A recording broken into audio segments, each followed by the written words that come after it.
Okey, dia ada dua jenis ya. Minta maaf lah saya cerita dalam bahasa standard sikit ya. Sebab susah nak campur-campur bahasa kampung ni kalau nak cerita pasal teknikal. Um, ada vaksin ada dua jenis ya. Satu yang jenis mRNA, satu yang jenis yang gunakan virus yang dilemahkan tu ya. Jadi ini saya cerita yang ada mRNA dulu. Siapa yang kena Pfizer? Yang kena Pfizer lebih teruk dia punya lapar dia.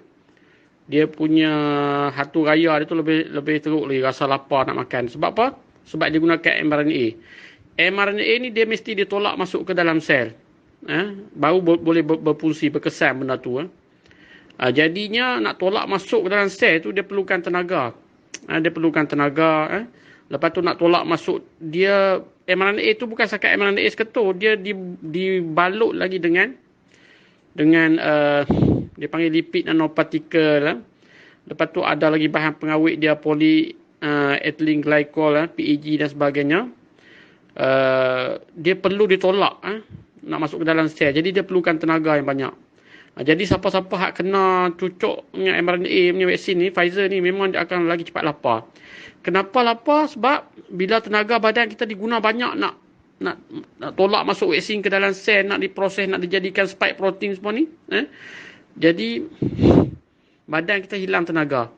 Jadi bila badan hilang tenaga, dia akan bagi isyarat kat perut ni supaya kuruk-kerak supaya cepat lapar. Kita makan nak tambah tenaga sebab dia nak cover vaksin tu. Okey, nak cover mRNA tu. Jadi kalau tak cukup tenaga tak boleh berfungsi, tak boleh ke sel-sel badan kita. Jadi itu satu cerita.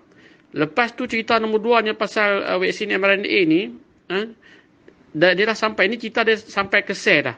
Dah masuk ke sel, dia akan hasilkan spike protein.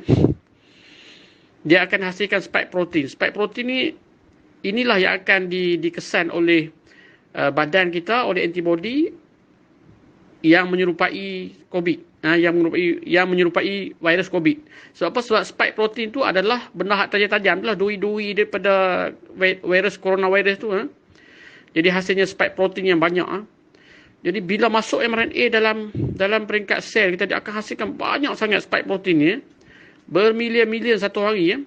Spike protein tu dia akan pergi ke seluruh badan. Dia akan pergi ke kepala, ke otak semua, ke semualah. Ke salur darah kita semua, dia akan pergi. Ini yang jadi isunya. Ini saya dah dengar penerangan pada pakar dia sendiri. Pakar hak cerita pasal mRNA ni sendiri. Pakar imunologi yang faham pasal mRNA ni. Dan juga yang pengasas kepada teknologi mRNA ni sendiri cerita, interview dengan dia. Benda ni dia akan pergi ke seluruh badan, ke seluruh sel, ke seluruh salur darah kita semua. Ke kapilari darah halus-halus semua dia akan pergi. Spike protein. Okey, jadi spike protein ni akan menyebabkan antibody kita serang. Okey. Serang untuk menghasilkan memori lah, kononnya untuk menghasilkan memori supaya nanti kalau virus COVID-19 masuk memang boleh attack. Tapi masalahnya proses menghasilkan spike protein ni dia tak ada off button. Itu masalah. Ini masalah yang ramai saintis duk risau daripada lama dulu dah. Bila dia nak guna mRNA, dia ada on button, dia ada butang untuk kita on, tapi kita tak boleh nak off. Sekali dia dah hasilkan spike protein, dia akan hasil non-stop. Ini masalah.